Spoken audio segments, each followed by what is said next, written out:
So hey guys, this is Jaspreet and I am back with this new video. और ये video जो पिछली video का सेकंड पार्ट होने वाला है। पिछली वीडियो में हमने एंड्रॉयड डेवलपमेंट को ढंग से देखा था। हमारे साथ में भावेश थे। Okay, he is from IIT Dhanbad. Okay, and उन्होंने रिसेंटली जीसॉक भी क्लियर किया हुआ है, और वो भी एंड्रॉयड डेवलपमेंट के साथ में। ओके, सो अब हम इस वीडियो के अंदर जीसॉक को कवर अप करने जा रहे होंगे कि जीसॉक एग्जैक्टली में है क्या चीज़ और उसको हम कैसे कर सकते हैं। सो वीडियो शुरू करने से पहले मैं आप सभी को रिक्वेस्ट करना चाहता हूं, please like the video, subscribe to the channel and hit the bell icon, और इस वीडियो को पूरा कंप्लीटली देखिएगा ताकि आपको ईच एंड एवरीथिंग को बड़ी ढंग से देखने को मिले। ओके, और अब चलिए शुरू करते हैं वीडियो को। ओके, सो भावेश, सबसे पहले एक बहुत ही ज्यादा मेन चीज आती है, डेट इज की जीसॉक जो हमने वर्ड सुना है और जिसके ऊपर हमारी ये वीडियो होने जा रही है, एग्जैक्टली में जीसॉक है क्या और इसका मोटिव क्या है। ठीक है, तो इस चीज को आप एक बार क्लियर एक चीज बताएं कि है क्या चीज है। देखो, basically what do mean by GSoC. GSoC stand for Google summer of code. And ये गूगल समर ऑफ कोड जो कुछ भी है, ये जो स्टार्ट होता है वो बेसिकली ओपन सोर्स पे डिपेंड है, एंड ओपन सोर्स से ही स्टार्ट होता है। And now you are wanted to learn what do you mean by open source. तो first I will explain what I mean by an open source. Open source basically जैसे इसका name suggest करता है, open source. ऐसा source means जिसका source open हो। Means actually होता क्या है कि जो पब्लिकली बहुत सारा रेपोजिटरीज है, बहुत सारा कोड है जो ओपन होता है। ठीक है, गिटअप पे फ्रीली अवेलेबल होगा, गिटलैब पे, गिटअप पे। ठीक है, फ्रीली अवेलेबल होगा। सब कंट्रीब्यूटर्स जो होते हैं, बहुत सारे कोडर्स होते हैं, वो आते हैं उधर कंट्रीब्यूट करते हैं। ठीक है, and why we are doing so, because I think all of you are familiar with the Firefox browser. You are very means happy to know that Firefox is also a open source project। means कि इसी तरीके से signal है, signal app है जो अभी WhatsApp की जगह लोग यूज करने ज्यादा लगे थे, that is also open source project. तो अब तुमको समझ में आ रहा होगा यार ओपन सोर्स क्या है। कि ओपन सोर्स में कि लोग आते हैं उधर कंट्रीब्यूट करते हैं, कोड जो ओपन होगा सब आओ कंट्रीब्यूट करो। why we are doing so, because we want to build something that will be used by the others। ठीक है, तो इससे अच्छा मोटिवेशन किसी के लिए कुछ नहीं होता यार, कि मैंने जो सॉल्यूशन बनाया ना, लोग उसको यूज कर रहे हैं, ये सबसे बेस्ट थिंग होती है। ठीक है, अब ओपन सोर्स कंट्रीब्यूशंस को बढ़ाने के लिए गूगल जो होता है वो गूगल समर ऑफ कोड करवाता है। Basically Google summer of code क्या होता है कि बहुत सारे ऑर्गेनाइजेशंस हैं। अब ऐसा तो नहीं होता ना यार, कोई भी कोड को ऐसे ही छोड़ देंगे, कोई ना किसी को तो रेस्पॉन्सिबिलिटी लेनी पड़ेगी ना। तो पर्टिकुलर वो जो कोड होता है वो ऑर्गेनाइजेशन ओन करता है किसी भी प्रोजेक्ट के थ्रू। ठीक है, तो गूगल समर ऑफ कोड क्या है? गूगल समर ऑफ कोड में बहुत सारा ऑर्गेनाइजेशन मीन्स एक प्रोग्राम है। गूगल समर ऑफ कोड एक तरीके से प्रोग्राम है, समर प्रोग्राम है, जो कि गूगल ऑर्गेनाइज करवाता है। बेसिकली जैसे मैंने ओपन सोर्स का बताया, तो बहुत सारे ऑर्गेनाइजेशंस हैं, उनके पास बहुत सारे प्रोजेक्ट्स होते हैं। ठीक है, अब वो अपने प्रोजेक्ट्स पे काम करवाना चाहते हैं। मीन्स प्रोजेक्ट है वो कंप्लीट, पेंडिंग तो छोड़ नहीं सकते, ऐसे तो इंतजार कर नहीं सकते कोई आए और वो काम करे उसको, जिससे वो प्रोजेक्ट कंप्लीट हो और लोग इसको यूज कर पाए। ऐसा तो हम छोड़ नहीं सकते। तो गूगल इस चीज का रेस्पॉन्सिबिलिटी लेता है, इंसिस्ट करता है कि ओपन सोर्स को, इंसिस्ट करता है ओपन सोर्स को स्टार्ट करना चाहता है, प्रमोट करना चाहता है ओपन सोर्स को। तो वो किस तरीके से करता है? अपना समर एक प्रोग्राम चलाता है, गूगल समर ऑफ कोड उसके थ्रू करता है। तो इसमें ऑर्गेनाइजेशंस अप्लाई करते हैं। सबसे पहले ऑर्गेनाइजेशंस अप्लाई करते हैं, तो पर्टिकुलर कुछ ऑर्गेनाइजेशंस को गूगल सेलेक्ट करता है। देन मतलब अपने प्रोजेक्ट्स के थ्रू अप्लाई करती हैं ऑर्गेनाइजेशंस, तो उनके कुछ कुछ प्रोजेक्ट सेलेक्ट होते हैं। ठीक है ना, गूगल को जो जो सही लगता है इस साल काम कराना है, तो उन प्रोजेक्ट्स को सेलेक्ट करता है। देन स्टूडेंट्स विल अप्लाई, और स्टूडेंट सेलेक्ट होते हैं उस पर्टिकुलर प्रोजेक्ट पे, फिर स्टूडेंट्स वर्क करते हैं। That's all Google summer of code. Means कि सब स्टूडेंट आते हैं पर्टिकुलर समर में, उस पर्टिकुलर प्रोजेक्ट पे काम करते हैं, तो उस पर्टिकुलर प्रोजेक्ट पे काम भी होता है। And the most interesting thing that you will also get a stipend, Google will also provide a stipend to work on that particular project। okay, definitely, so great. और इसी के साथ में अब हम ये चीज जानना चाहते हैं कि एलिजिबिलिटी क्राइटेरिया इसका क्या होता है, कोई प्रीरिक्विजिट होती है कि नहीं, तो ये चीज आप बताएं। जी सॉक के लिए प्रीरिक्विजिट आई थिंक सबसे पहले कोई भी एक डेवलपमेंट आना चाहिए। I think you can start with Android development, website development, और ML deep learning, machine learning. तुमको कोई भी एक चीज पर्टिकुलर डेवलपमेंट आना चाहिए, and then you can start with the Google summer of code. And after learning a particular technology or development stream, you should go with a version control system, either it be a GitHub, GitLab, you should be familiar with that one too।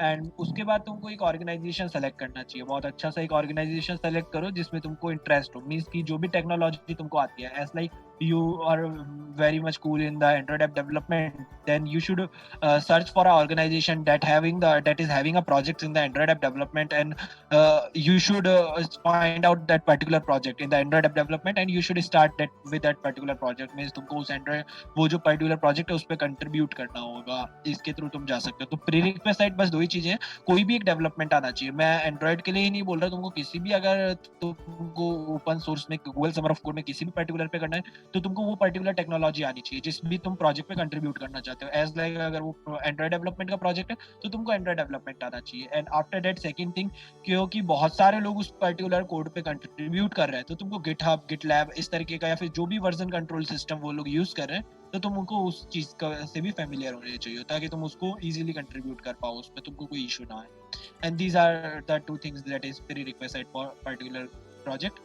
And further technologies that will be needed for that one, you will learn all that technologies when you are going through that particular project. या so basically overall हमें दो चीजों का आना जरूरी होता है, pre requisites के दो चीजें ही है कि एक हमें कोई टेक स्टैक आना चाहिए जिससे कि हम उसको ओपन सोर्स कंट्रीब्यूशन कर पाए, और दूसरी चीज उसको हम जिस तरीके जिसके अंदर हम ये चीज कंट्रीब्यूशन कर रहे होंगे, जो कि हमारा जो वर्जन कंट्रोल सिस्टम होता है, जहाँ पे ये सारे टेक स्टैक की जो भी कोड बेस जो इनका जहाँ पे भी होता है, जहाँ पे अपन कंट्रीब्यूशन कर सकते हैं, दैट इज गिटहब वगैरह और जैसे गिटलैब वगैरह होगी चीजें, तो ये सब चीजें आपको आनी चाहिए। सो इसी के अंदर हमारा जो अगला क्वेश्चन है डेट इज की जैसे जो भी जीसॉक है, जीसॉक के अंदर क्या क्या पर्क्स होते हैं, ये इतना ज्यादा पॉपुलर चीज क्यों है जीसॉक? अगर हम देखें तो स्टूडेंट्स जो भी आते हैं, और जीसॉक एक अपने आप में ही बहुत बड़ी चीज मानी जाती है, तो ऐसा क्यों है? इसके अंदर कौन कौन सी पर्क्स होते हैं, कौन कौन सी एडवांटेजेस होती हैं, और क्या ये प्लेसमेंट पे भी हेल्प करता है कि नहीं, या फिर वो सब चीजें बताएं आप। तो what I will suggest is, देखो जीसॉक के बहुत बेनिफिट्स तो होते ही है, ऐसी बात नहीं है कि जीसॉक का कोई बेनिफिट नहीं है। फर्स्ट ऑफ ऑल, अगर जीसॉक क्लियर है तो मींस एक अच्छा टैग होता है, एक डेवलपर के लिए बहुत अच्छा टैग है जीसॉक। एज लाइक जीसॉक अच्छा टैग होता है एक डेवलपर के लिए, ठीक है, first of all. And second thing is you will also get a stipend of your working, ठीक है। And third most important, placement में और इंटर्नशिप में नो डाउट मींस की प्रायोरिटी तो मिलती है, और लोगों से तुमको अच्छा प्रायोरिटी मिलेगा, ठीक है। And what I will suggest is, ये सब पर्क्स और जो अपनी एडवांटेजेस है, इन सब के लिए फॉलो नहीं करना चाहिए यार जीसॉक। कोई अगर मींस की जीसॉक करना चाहता है जस्ट फॉर स्टाइपेंड अच्छा मिलेगा, मींस नो डाउट स्टाइपेंड काफी अच्छा रहता है जीसॉक का। तो अगर कोई चाहता है कि यार मैं स्टाइपेंड के लिए अगर जीसॉक करना है, तो वो सब सही नहीं रहता यार। अपना जीसॉक करना, ओपन सोर्स करना इंटरेस्ट का है, कि अगर ओपन सोर्स कंट्रीब्यूट करना चाहते हो, मींस मोटिवेशन क्या है जीसॉक का, वो बेसिकली वही है कि यार हमारा बनाया हुआ कोड, हमारा लिखा हुआ पर्टिकुलर लाइन ऑफ कोड यार दूसरे लोग यूज कर रहे हैं, हमने एक सॉल्यूशन बनाया है जो million of peoples are using that is the motivation behind, that is the most important perk of the Google Summer of Code. Great great. Overall वही and open source. मतलब ओवरऑल बात यही है कि अपन को जैसे ये जो चीज है ओपन सोर्स, ये कोई पर्क्स इसके अंदर बहुत सारी चीजें दी जाती हैं ताकि स्टूडेंट्स के अंदर आए। और ओवरऑल ये क्यों किया जाता है गूगल के द्वारा, गूगल इसको क्यों इतना ज्यादा सपोर्ट करता जा रहा है? कि जो ओपन सोर्स कम्युनिटीज है उसको सपोर्ट करना चाहता है गूगल, और ओपन सोर्स कम्युनिटीज को जितना हम सपोर्ट करेंगे उससे क्या होता है कि आपके जो मेंटर्स होते हैं, और आप जैसे जो इस चीज को जब आप कंट्रीब्यूट करते हो, तो इस दौरान में आप रियल डेवलपमेंट कर रहे होते हो। और इसके अंदर क्या होता है कि आप जो जैसे एंड्रॉइड डेवलपमेंट के अंदर हम आए चीजें, तो ओनली इतना ही नहीं है कि जो एंड्रॉइड डेवलपमेंट है वो ही डायरेक्टली हम लगा रहे होंगे, उसके अंदर अपन को बहुत सारी डिफरेंट टेक्नोलॉजीज को सीखना पड़ेगा। एंड्रॉइड डेवलपमेंट के अंदर ही होंगी चाहे वो, लेकिन वो बहुत सारी डिफरेंट टेक्नोलॉजी जो हमने कभी सुनी भी नहीं होंगी, ऐसी चीजें हमें करनी पड़ जाएंगी। सो डेफिनेटली इस चीजों के कारण से हम इतनी लर्निंग ले रहे होंगे, हम बाहर जो इंटरेक्ट करेंगे लोगों के साथ में, उससे कई चीजें हमारी जो सेल्फ ग्रोथ होगी, उस चीज को हम ध्यान में रखते हुए हमें ये चीज को करना चाहिए ओवरऑल। सो अगला क्वेश्चन मैं पूछना चाहता हूँ, दैट इज की जो आपकी जो जर्नी थी वो आप बताएं ओवरऑल, कि आपने किस तरीके से स्टार्ट किया इस चीज को, और कब आपने कंट्रीब्यूशन स्टार्ट किए, एंड्रॉइड डेवलपमेंट आपने कहीं किस लेवल तक करी थी, और उसके बाद में इस चीज के बारे में कैसे पता चला, और कंट्रीब्यूशन कब स्टार्ट किए, और कैसे कैसे इसकी जर्नी रही आपकी जीसॉक तक पूरी। मेरे को एंड्रॉइड का कितना नॉलेज था जब मैंने मतलब स्टार्ट किया था, तो वो सब के लिए तो मैं यही बताना चाहूंगा कि एज लाइक कि पहला प्रोजेक्ट जो था वो विंटर ऑफ कोड जो था कॉलेज ऑर्गेनाइज किया था, उधर टू डू ऐप बनाया था, वो बेसिक फर्स्ट प्रोजेक्ट वही था। एंड उसके बाद कुछ बेसिक टॉपिक्स पढ़े थे, जैसा कि मैंने तुमको सजेस्ट भी किया है, रिसाइकलर व्यू वगैरह, रेट्रोफिट है, एमवीपी कोडिंग आर्किटेक्चर है, गिटहब है, version control system, these basic topics मैंने रीड आउट किया था। ठीक है। एंड आफ्टर दैट स्टार्टअप्स के साथ वर्क किया था, जैसा कि मैंने एक्सप्लेन किया, मैं 3 स्टार्टअप्स के साथ वर्क किया, तो उधर से मेरे को काफी अच्छा खासा नॉलेज आया था। एंड दिसंबर में मैंने डिसाइड मतलब कंट्रीब्यूशन स्टार्ट करने का सोच लिया था, कंट्रीब्यूशन स्टार्ट किया।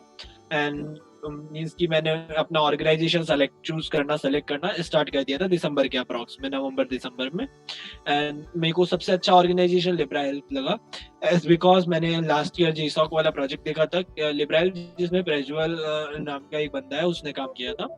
and the project was about the Kenya child babies, and I think means मेरे को वो प्रोजेक्ट बहुत अच्छा लगा, तो मैंने उधर ही प्रोजेक्ट को काम करने के बारे में सोचा था, तो मैंने उस प्रोजेक्ट को क्लोन भी किया था, उसमें थोड़ा बहुत काम भी करके देखा था, तो वो प्रोजेक्ट सही लगा था। एंड वहीं से मैंने स्टार्ट किया, मीन्स कि किस तरीके से सारा स्टार्ट करना है। आफ्टर दैट मैंने फिर उसके लिए अप्लाई किया केन्या हेल्थ में, मीन्स लिब्रा हेल्थ में मैंने अप्लाई किया। एंड लिब्रा हेल्थ में नया प्रोजेक्ट लॉन्च हुआ था, मतलब मार्च के अप्रॉक्स, जब ऑर्गेनाइजेशंस का लिस्ट आउट हुआ था कि कौन कौन सा ऑर्गेनाइजेशंस है, तो मैंने देखा, तो मेरे को सबसे अच्छा प्रोजेक्ट वही सिमिलर टाइप का एक प्रोजेक्ट था, ECEB प्रोजेक्ट था एक, तो वो मेरे को सबसे अच्छा लगा, तो मैंने उधर के लिए अपना एक प्रपोजल बनाया एंड सबमिट किया।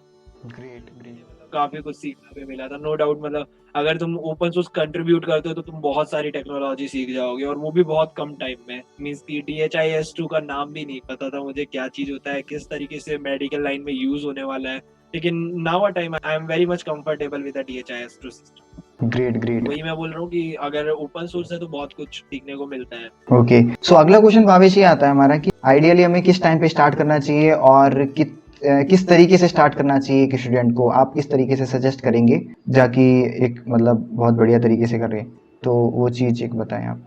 What I want to say for that question is कि दिसंबर में, I think November December best time रहता है वो स्टार्ट करने के लिए। नवंबर में अपना एक ऑर्गेनाइजेशन सेलेक्ट करना स्टार्ट कर देना चाहिए। मीन्स कि जिस भी स्ट्रीम में, मैंने जैसे पहले एक्सप्लेन किया था, Android development, website development, hardware, ML, जिस भी डेवलपमेंट करते हो, तो उस पर्टिकुलर डेवलपमेंट से रिलेटेड ऑर्गेनाइजेशन को फाइंड आउट करने लग जाओ। जो भी तुमको टेक्नोलॉजी आता है तो उसका ऑर्गेनाइजेशन फाइंड आउट करो। मतलब प्रीवियस ईयर जीसॉक के बेसिस पे तुम स्टार्ट कर सकते हो। एज लाइक मैंने स्टार्ट किया था जीसॉक 2020 बेसिस पे, कि जीसॉक 2020 में कौन कौन से ऑर्गेनाइजेशन सेलेक्ट हुए थे, एंड्रॉइड वाले कौन से थे, कौन सा टेक्नोलॉजी है जो मैं वर्क कर सकता हूँ। मीन्स कि एंड्रॉइड के साथ मैं HTML CSS के प्रोजेक्ट पे भी वर्क कर सकता हूँ, तो मैं उसकी भी ऑर्गेनाइजेशन को सिलेक्ट करूंगा। मीन्स इस तरीके से अपना पूरा एक लिस्ट बनाओ सारे ऑर्गेनाइजेशन का, कि कौन कौन सा ऑर्गेनाइजेशन है, कौन कौन सा प्रोजेक्ट है जिसपे तुम काम कर सकते हो। ठीक है। उन ऑर्गेनाइजेशंस को सिलेक्ट करने के बाद, उनके प्रोजेक्ट्स को सिलेक्ट करने के बाद चांसेस देखो कि यार इस प्रोजेक्ट का चांस है कि अभी भी ये आ सकता है, हो सकता है इस साल ये भी सेलेक्ट हो, तो उस पर्टिकुलर प्रोजेक्ट पे कंट्रीब्यूशन स्टार्ट करो। What I mean by that contribution is issues में जाओ, उस पर्टिकुलर मतलब उस प्रोजेक्ट का गिटहब रेपो पे जाओ, गिटलैब रेपो जो भी है उसका, उधर जाओ, उधर इश्यूज क्रिएटेड होंगे, तो उधर स्मॉल स्मॉल इश्यूज रिजॉल्व करने की कोशिश करो। उसमें जो भी इश्यूज होंगे, तो पहले बस ये चेक कर लो कि यार तुम कोई भी इशू ऐसे ही रैंडमली सॉल्व ना करने लग जाओ। इश्यूज में पहले बात कर लो, मींस कि किसी को असाइन तो नहीं है कि तुम सॉल्व कर रहे हो, लेकिन वो किसी को ऑलरेडी असाइन है, तो वो पर्टिकुलर बंदा ही रिजॉल्व कर पाएगा उसको। ठीक है। तो तुम उधर चेक कर लो, जो मतलब किसी को असाइन नहीं है, ऐसे इश्यूज है, तो तुम उधर आस्क कर सकते हो मेंटर्स से कि can I solve that particular issue, and they will assign that particular issue to you. You will try to solve that particular issues, and in that way your contribution will means goes on, means इस तरीके से तुम अपना contribution कर सकते हो उस particular project के अंदर, and it really sounds good to start contributing. And limit का तुम पूछना चाह रहे थे, तो लिमिट तो आई थिंक ऐसा कोई लिमिट नहीं है, जितना मन करे उतना कंट्रीब्यूट करो। If you want to solve as many, you can solve as many issues as you want, and you can even suggest the new features to the mentors that will impact more. If you are suggesting a new feature, solving the hard issues, that is good. And first start with the basic issues, means issues with the tag easy. These issues should be solved first. अगला question हमारा ये आता है कि हमें organisation select करनी पड़ती है, तो ऑर्गेनाइजेशंस को कैसे सेलेक्ट करना है, तो उस चीज़ के बारे में आप बताएं, आपने किस तरीके से सेलेक्ट किया और किस तरीके से कोई पॉइंट हमें ध्यान में रखने चाहिए। देखो, मोस्ट इम्पॉर्टेंट थिंग जो होती है जीसॉग में वो होता है अच्छा ऑर्गेनाइजेशन सेलेक्ट करना। ये बहुत मोस्ट इम्पॉर्टेंट थिंग होती है गूगल समर ऑफ कोड में। तो तुम किस तरीके से स्टार्ट कर सकते हो, सबसे पहले तो अपना यार इंटरेस्ट देखो कि Android development, website development, ML, कौन सा तुम्हारा मतलब क्या तुमको अच्छे से आता है, क्या तुम फॉलो कर पाओगे, ठीक है ना, किस पे तुम टेक्नोलॉजी पे वर्क कर सकते हो। एंड ये सेलेक्ट करने के बाद तुम प्रीवियस ईयर जीसॉक की सेलेक्टेड ऑर्गेनाइजेशंस का लिस्ट देख सकते हो, प्रीवियस 2 या 3 ईयर्स का जीसॉक का सेलेक्टेड ऑर्गेनाइजेशंस का लिस्ट देख सकते हो। उनके बेसिस पे तुम सॉर्ट आउट करो कि यार ये ऑर्गेनाइजेशन है, ये पर्टिकुलर प्रोजेक्ट है जो चलता आ रहा है, तो उधर से तुमको आइडिया आ जाएगा कि किस तरीके का ऑर्गेनाइजेशन तुमको सेलेक्ट करना है।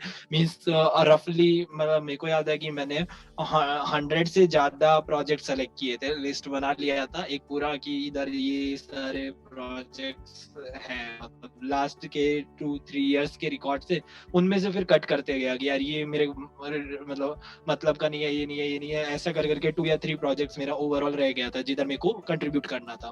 तो इस तरीके से तुम भी स्टार्ट कर सकते हो, मीन्स की जो तुमको सही लगता है इस तरीके से स्टार्ट करो। अपना एक मतलब अपना एक डेवलपमेंट पर्पस चूज कर लो किस पे करना है, and then organization previous year GSoC के बेसिस पे सारे ऑर्गेनाइजेशन को सॉर्ट आउट करो।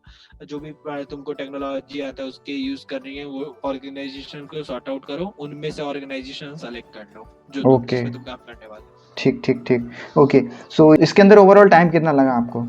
और रफली मैंने दिसंबर के अप्रॉक्स स्टार्ट किया था, एंड दिसंबर के बाद थोड़ा बहुत मतलब अच्छे से ऑर्गेनाइजेशन मेरे को दिसंबर में फाइनल था कि यही ऑर्गेनाइजेशन पे वर्क करना है एंड इसी पे ही अपन को इसी वाले प्रोजेक्ट में काम करना है। मैंने दिसंबर से समथिंग स्टार्ट किया था एंड मेरे को क्लियर था कि पर्टिकुलर इसी ऑर्गेनाइजेशन पे मेरे को काम करना है, and can baby health project था एक न्यू बॉर्न बेबीज वाला, तो मेरे को उधर काम करना था, तो मैंने वो ही डिसाइड कर लिया था। तो मैं प्रीवियस ईयर जी सॉक वाला जो बंदा था उनका जो प्रोजेक्ट था, मीन्स उसका कन्वर्सेशन जो थ्रेड था पब्लिक था, तो उसका पूरा कन्वर्सेशन रीड आउट करता था कि किस तरीके से मतलब उन बंदों ने बात करा, किस तरीके से टॉक हो रहा था। तो उधर से मेरे को बहुत अच्छा मतलब अच्छा लगा, मीन्स बहुत कुछ सीखने को मिला। तो तुम भी इसी तरीके से देख सकते हो कि अपने टाइम पे फ्री टाइम हो तो जो भी पब्लिक थ्रेड्स होता है जो पर्टिकुलर जी सॉक के पीरियड में काम आ रहे हैं बात करने के लिए कन्वर्सेशन की, तुम उसकी पब्लिक कन्वर्सेशन को रीड आउट करो, तो तुमको उससे एक्सपीरियंस मिलेगा किस तरीके से काम हो रहा था। एंड मैंने वहीं से स्टार्ट किया था, दिसंबर के अप्रॉक्स कंट्रीब्यूशन स्टार्ट किया एंड मार्च तक सब कुछ चलता रहा था। एंड अप्रैल मार्च में फाइनली जो सेलेक्टेड ऑर्गेनाइजेशन प्रोजेक्ट लॉन्च हुए थे, तो उसमें मेरे को एक न्यू प्रोजेक्ट बहुत ज्यादा अच्छा लगा। ईसीबी ईबी प्रोजेक्ट था सेम ऑर्गेनाइजेशन का, वो प्रोजेक्ट मेरे को बहुत ज्यादा अच्छा लगा, तो मैंने इसके लिए भी प्रपोजल सबमिट किया था एंड मेरा सीईबी के लिए प्रोजेक्ट जो था न्यू प्रोजेक्ट जो था उसके लिए प्रपोजल एक्सेप्ट हो गया था। Great great. ओके, तो इसके बाद में एक इम्पॉर्टेंट क्वेश्चन आता है कि जो प्रपोजल होता है, प्रपोजल किस तरीके से बनाना चाहिए, कौन कौन से पॉइंट्स को हमें ध्यान में रखना चाहिए, तो वो चीज़ आप बताएं। एक अट्रैक्टिव प्रपोजल हो जिससे कि मतलब जो सामने वाला जो मेंटर है या जो भी इस चीज़ को चेक कर रहे हैं वो चीज़ बहुत बढ़िया तरीके से सेलेक्ट हो जाए।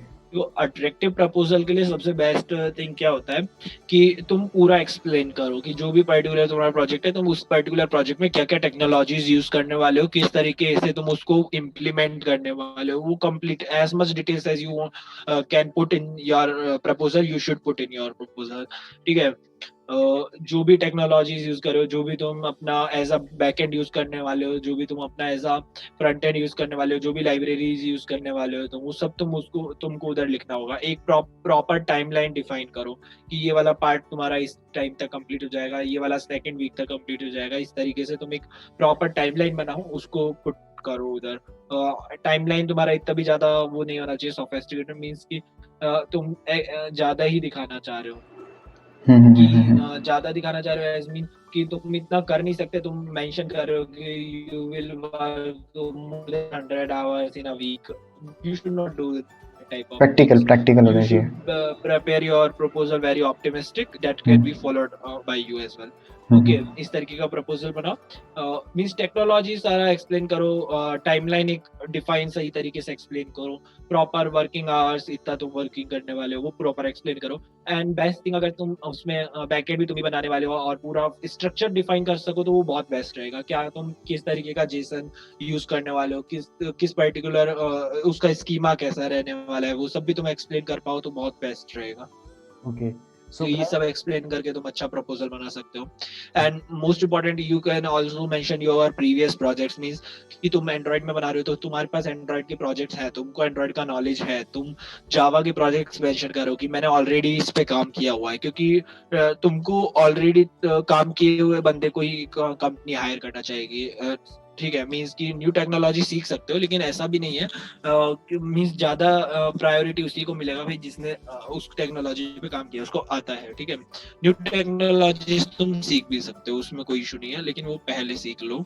एंड जीसो पीरियड में भी सीख ही सकते हो. एंड कंट्रीब्यूशन इफेक्टिवली मेंशन करो. मींस ज्यादा से ज्यादा कंट्रीब्यूशन करो. जो भी तुम दिसंबर से अप्रैल तक जो भी कंट्रीब्यूशन किए हो ऑर्गेनाइजेशन के लिए, जितना पीआर सबमिट किया है, जितना इशू रिजॉल्व किया है, वो सब उधर मेंशन करो. That okay, is the best thing that will attract the mentors to for your proposal. Definitely. Okay, so Bhavesh, ठीक है, हमने एक प्रपोजल तो बना लिया. अब एक क्वेश्चन आता है कि अब हमें कैसे पता चलेगा कि हमने जो प्रपोजल बनाया है वो बेस्ट है, जो हमारा सिलेक्ट भी हो सकता है. हमें तो लग रहा होगा कि हमारा प्रपोजल बिल्कुल बेस्ट है, तो उसको चेक कैसे करें? कोई वे है कैसा? देखो, सबसे बेस्ट तरीका तो क्रॉस चेकिंग का यही होता है यार, अपने कॉलेज के सीनियर्स हों उनको रिव्यू करवाओ, या फिर लिंक्डइन पे जाओ. अगर तुमको कोई नहीं मिल रहा, लिंक्डइन पे जाओ, लिंक्डइन पे सर्च करो यार जीसॉक वाला कोई तुमको बंदा मिल जाए तो उससे रिव्यू करवा लो. उससे पूछ लो कि यार कि मींस की प्रपोजल में कुछ एडिट्स करना है या फिर नहीं है, ऐसा करके वो तुमको सजेस्ट कर देगा. यार कम्युनिटी बहुत अच्छी है यार, कोई ना कोई तुमको पक्का सजेस्ट करेगा. एंड सबसे बड़ा गोल्डन अपॉर्चुनिटी यही होता है कि जो जीसॉक का वेबसाइट है, तो उधर डायरेक्ट सबमिशन नहीं होता, पहले ड्राफ्ट प्रपोजल सबमिट होता है. तो तुम ड्राफ्ट प्रपोजल सबमिट करके अपने ऑर्गेनाइजेशन का जो थ्रेड था, जिधर बात हो रहा था, चैनल था, तो तुम उधर मेंटर्स को बोल सकते हो कि I submitted my draft proposal, can you please recheck it and suggest me reviews. तो मेंटर्स बहुत काइंड होते हैं, तो मेंटर्स में तुमको रिव्यूज दे देते हैं तुम्हारे प्रपोजल में, और वो ही सबसे ज्यादा इंपॉर्टेंट होता है यार. तुमको मेंटर्स, क्योंकि तुम काम किसको करवाना है, तुमसे मेंटर्स को करवाना है, तो मेंटर्स तुमको बता देंगे पर्टिकुलर कि मेरे को यार ये प्रपोजल में थोड़ा इतना इतना एडिट लग रहा है, तुम चीज को चेंज कर लो, तो तुम ग्रेट. अपनी चेंज कर पाओ. ठीक है, तो वो दोनों ही चीजें मीन्स तुम अपने सीनियर से, कॉलेज के सीनियर से, या जिस भी जीसॉक वाले बंदे को जानते हो उधर से रिव्यू करवा लो.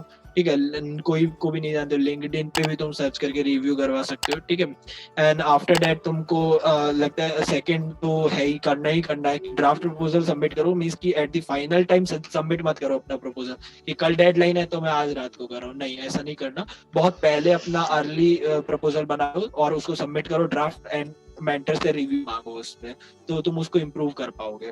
ठीक है, ओके. मेंटर सजेस्ट कर देंगे रिव्यूज.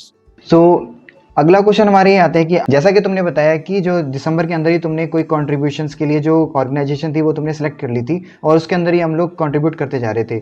तो क्या ये चीज़ इंपॉर्टेंट होती है कि प्रायर हमारा कंट्रीब्यूशन होना ही चाहिए उस ऑर्गेनाइजेशन के अंदर जो हमने जिसको हमने सेलेक्ट किया है? ये चीज़ आप बताएं. मीन्स की ऑर्गेनाइजेशन उसको प्रेफर करती है, अगर न्यू प्रोजेक्ट नहीं है, कि जो ऑलरेडी एग्जिस्टिंग प्रोजेक्ट है, तो उस पर जो ज्यादा कंट्रीब्यूशन करता है तो उसको प्रायोरिटी मिलती है कि ये पर्टिकुलर पर्सन है जो कंट्रीब्यूशन कर रहा था, तो उसको प्रायोरिटी मिलती है प्रपोजल में. ऐसा नहीं है. ठीक है, एंड वही है कि मीन्स की पुराना कंट्रीब्यूशन मैटर करता है कि कौन ज्यादा कंट्रीब्यूशन किया है, वो चीज मैटर करेगी जब पर्सन को चूज कर रहे थे. बेसिकली ऑर्गेनाइजेशन में कंट्रीब्यूशन नहीं होता, प्रोजेक्ट्स पे होता है. तो कोई भी ऑर्गेनाइजेशन न्यू प्रोजेक्ट भी लॉन्च कर सकती है, पुराना प्रोजेक्ट भी हो सकता है कि जो एग्जिस्टिंग जिस पे काम चल रहा हो. तो नया प्रोजेक्ट है तो उस पर कंट्रीब्यूशन हो ही नहीं सकता, उस पर तो प्रपोजल है कि जितना बेस्ट तुम टेक्नोलॉजिकल प्रपोजल बना सकते हो कि इस तरीके से इम्प्लीमेंट करने वाले हो, उसके बेसिस पे होगा. ठीक है, एंड एग्जिस्टिंग प्रोजेक्ट होता है तो उस पर प्रपोजल मतलब कंट्रीब्यूशन बहुत ज्यादा इंपॉर्टेंट हो जाता है कि जो अपन को कंट्रीब्यूशन करना होगा उसी पर्टिकुलर प्रोजेक्ट के अंदर, जो दिसंबर से तुम स्टार्ट कर सकते हो. जो ज्यादा कंट्रीब्यूशन करता है मोस्टली उसके चांसेस बहुत ज्यादा होते हैं सिलेक्शन के. Great, okay. तो अगला क्वेश्चन ये आता है कि हम अगर इस चीज़ के बारे में जब हम अप्लाई कर रहे हैं तो अब कोई टिप्स बताएं आप स्टूडेंट को जो कि हमें ध्यान में रखनी चाहिए. सबसे इम्पोर्टेंट चीज जो ध्यान में रखनी चाहिए वो तो यही है कि यार एक फाइनल प्रपोजल सबमिट करने से पहले ड्राफ्ट प्रपोजल सबमिट करो, और जो मेंटर्स हैं उनसे उस पर रिव्यू लो. वो बहुत बेस्ट अपॉर्चुनिटी रहती है. मीन्स की मैंने भी मेरा प्रपोजल 10th को सबमिट किया था, 13 लास्ट डेट था, 10th को मैंने ड्राफ्ट प्रपोजल सबमिट किया, एंड आई वाज लाइक कि मेरे प्रपोजल में सब कुछ है and I am the best, और मतलब ठीक है, मतलब मेरा बहुत अच्छा प्रपोजल है. लेकिन मेंटर से रिव्यू मांगा तो जब मुझे पता चला मींस कि my proposal is not at all good, means it is good, means उन्होंने ऐसा भी कहा मेंटर्स के रिव्यू में था मींस कि अच्छा प्रपोजल है, लेकिन उसमें बहुत सारे इम्प्रूवमेंट्स भी मेंशन किए थे. तो उसकी वजह से मतलब मेरे को बहुत बेनिफिट मिला। मैंने सारे इम्प्रूवमेंट्स को वापस से डाला, मीन्स कि फिर जो 2 दिन मैंने मेहनत किया वो मतलब एकदम प्रो था, बहुत एक्स्ट्रा लेवल का करना पड़ा। वो 2 दिन के अंदर मेरे को बहुत सारा कुछ सीख के बहुत सारा इम्प्रूवमेंट करना पड़ा अपने प्रपोजल के अंदर। ठीक है, तो वो चीज बहुत ज्यादा बेनिफिशियल रहती है कि अपना एक ड्राफ्ट प्रपोजल सबमिट करो मेंटर्स को और उस पर रिव्यू लो एंड उसके अकॉर्डिंगली इम्प्रूव करो अपना proposal. That is the best thing and that is the must thing that you should do. Okay sir, that's great. So इसी के साथ में अब हमारा जो सेशन है वो हम बिल्कुल एंडिंग पे आ चुके हैं। तो अब आप स्टूडेंट को क्या सजेशन देंगे जीसॉक के रिगार्डिंग, जो भी जीसॉक एस्पिरेंट्स हैं उसको आप क्या सजेशन देंगे, कोई भी अगर आपके दिमाग में हो कोई एक्स्ट्रा ट्रिप, कोई किसी भी टाइप की? मैं बस यही सजेस्ट करूंगा यार, कोई भी अपना एक पैशन सेलेक्ट कर लो, मींस कोई भी एक डेवलपमेंट, एंड्रॉइड वेब या फिर एमएल, कोई भी एक डेवलपमेंट को फॉलो करो। एंड एंड्रॉइड डेवलप मतलब कोई भी एक डेवलपमेंट फॉलो करने के बाद कंट्रीब्यूशन तुम स्टार्ट कर सकते हो यार। दिसंबर से अपना कंट्रीब्यूशन स्टार्ट करने लग जाओ, कंट्रीब्यूशन दो एंड कंट्रीब्यूशन अच्छे से दो यार। और उसके बाद बेस्ट प्रपोजल जितना तुम बना सकते हो उतना बेस्ट प्रपोजल बनाओ एंड सबमिट करो। उसके बाद यार भगवान भरोसे छोड़ दो यार, लक फैक्टर बहुत इंपॉर्टेंट होता है यार गूगल समर ऑफ कोड में। ऐसा नहीं है लक काम नहीं करता, बहुत कंट्रीब्यूशन करने के बाद भी यार कई बार नहीं हो पाता और कई बार हो भी जाता है, तो मतलब बहुत मैटर करता है लक। तो अपना फिर उसके बाद भगवान के भरोसे छोड़ो, देखो क्या होता है एंड देन रिजल्ट आए जब उसके बाद काम करो।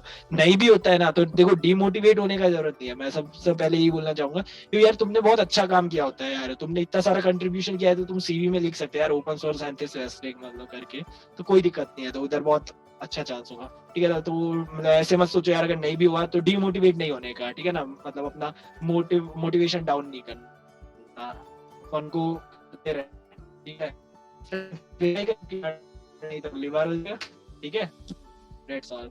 Definitely. Okay, so great. So इसी के साथ में हमारे सेशन बहुत ही बढ़िया रहा। तो भावेश, आप यहाँ पे इस चैनल के ऊपर आए, बहुत ही ज़्यादा धन्यवाद आपका। और आपको आपकी जर्नी के लिए पूरी बेस्ट ऑफ लक्स हैं। Okay, so very thank you for joining us. नहीं नहीं, थैंक यू तो तुमको देना चाहिए, जैसे तुमने मेरे को मौका दिया इधर आके बोलने का, इंटरेक्ट करने का, ताकि मैं भी मतलब थोड़ा एक्सप्लेन कर पाऊँ कि how we can start with all that things and express my journey. Thank you, Jaspreet. And guys, please subscribe this channel and hit the bell icon to never miss any updates from Jaspreet. He is really doing a great thing. Thank you, thank you. Okay, so इसी के साथ में जैसा कि आप सभी लोगों ने सुना कि इस चैनल को सब्सक्राइब कर दीजिए, वीडियो को लाइक कर दीजिए और बेल आइकन का बटन जरूर दबा दीजिएगा ताकि आपको ऐसी टाइप की वीडियोस रोजाना मिलती रहें। और इसी के साथ में अगर आपको कोई भी किसी टाइप का कोई डाउट रह गया हो कोई भी, तो प्लीज़ आप कमेंट सेक्शन के ऊपर भी जाकर के लिखिए। मैं कोशिश करूँगा किसी और वीडियो के अंदर उस चीज़ को कवर अप करूँ या फिर किसी भी तरीके से। ठीक है, तो इसी के साथ में अब हम अगली वीडियो के अंदर मिलते हैं। So you can follow Bhavesh. I will put the links in the description. Okay, so with this note I want to end this video. So stay safe, stay healthy, and a big thumbs up from my side. Bye bye guys.